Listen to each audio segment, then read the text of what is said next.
Well, howdy there, Internet people. It's Bo again. So, today we're going to talk about British comedy. We're going to talk about improv, the 5 rules of improv, and how to reach centrists and liberals.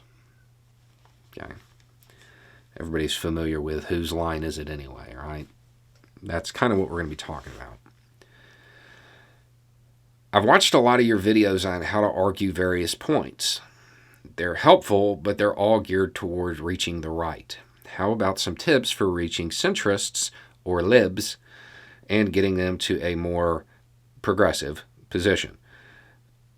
People that aren't really wrong, but they're not as far along as they could be. To use your bus analogy, how do we talk them out of getting off at the first stop? The 5 rules of improv. That show, whose line is it anyway? It's not scripted, but they have these rules that they follow, and that's why it works. That's why the jokes happen. So what are the rules? Yes and is number 1. Number 2, no open-ended questions. Number 3, you don't have to be funny. Number 4, make your partner look good. Number 5, tell a story.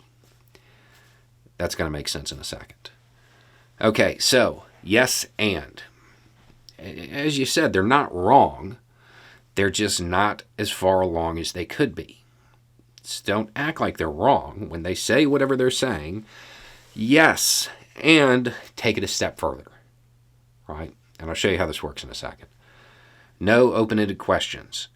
If you ask somebody something that requires them to go and explain their entire philosophy, you're probably going to lose them. Keep it short. Keep it simple. Yes and no questions. You're pregnant or you're not. You don't have to be funny. In this case, don't make fun of them. Don't use, another one, especially on social media, don't use in-group jokes. They're not going to get them. If they were going to get them, they wouldn't have the opinion they have, right? I've seen this time and time again. Conversation's going well, and then the more progressive person makes a joke. The person they're talking to is like, well, how would you handle this? And they're like, well, in Minecraft, yeah, you've lost them. They don't know what that means. So don't make jokes, especially don't make jokes about them or in-group jokes that they're not going to get. Try to keep their attention. Then make your partner look good. Really, just don't make them look bad. Nobody wants to be berated, Even if their take is not great in a lot of ways, if the foundation is there to get them to a better place, there's no reason to slam them for it. Just keep moving them along, right? And then 5 is tell a story. In improv, you're trying to get you're trying to keep a cohesive storyline as you're saying all of this random stuff. In this case, it's just trying to keep it going at all, trying to keep that conversation moving, keeping them on the bus as long as possible. Okay, so how does this work in real life?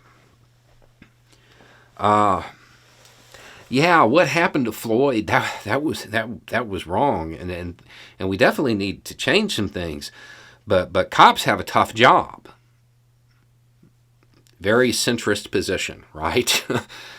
And normally, how would most people of a more progressive stance respond to something like that? They have a tough job, not as tough as Floyd, right? Don't do that. Don't make them look bad. Don't make jokes either. Like, it's poke fun of how it's not really that dangerous or something like that. Skip over those. Don't do those. Those are rules 3 and 4. Okay? So they're saying they want change, but the cops have a tough job. Yes, they do. And how do you think we can eliminate that? Maybe they'd be better if, they didn't have so much on their plate. No open-ended questions, right? Do you think it'd be better off if they didn't have to respond to mental health calls? They're not really trained for that. you're probably going to get a yes. Right? Yeah, they're not trained for that. So we're going to take that off their plate and make their job easier because they have such a tough job. So you get them, yes. All right. So you can get them to agree with that. And then say, well, would it make sense to have like social workers, people who are actually trained to deal with that, to do the wellness checks? Well, yeah, that would make sense. Well, how are we going to pay for it?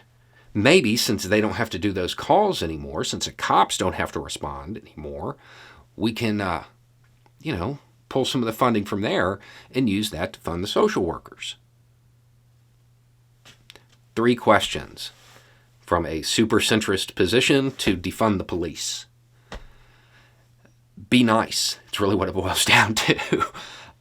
Ask questions that drive them in the direction they want. Take their starting position, yes, and move them. Ask questions that will guide them to the logical conclusion. One of the things that happens with more progressive people is that they forget that almost always it is the morally defensible position. It's the thing that most people would agree is right and good and true. Stick with that. When you're talking about people who are centrists, they don't have a theoretical framework for what you want to talk about. Just talk about it in terms of right and wrong.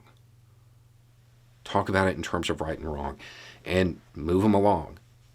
Yes, and no open-ended questions. Keep them thinking. Keep them talking. Don't make fun of them, and try to make them look good if you can. At least don't make them look bad. Don't berate them. Nobody wants to be on the bus with somebody yelling at them. So try to move it slowly. Nobody has the perfect take about everything. Acknowledge that. If it's something that you can work with, try to work with it, as long as it's not harmful, and then you have to switch up. If it is something that's harmful, then yeah, you can't use this. But if you're talking about people who are generally headed your direction, and you just want them to go a little bit further, try to ease them into it. Yes, and ask some questions. Don't make fun of them, don't berate them, and keep it going for as long as you can. Now, if you're sitting there at home right now going, isn't this Socrates? Yeah, it kind of is. Very similar. And it works. Anyway, it's just a thought. Y'all have a good day.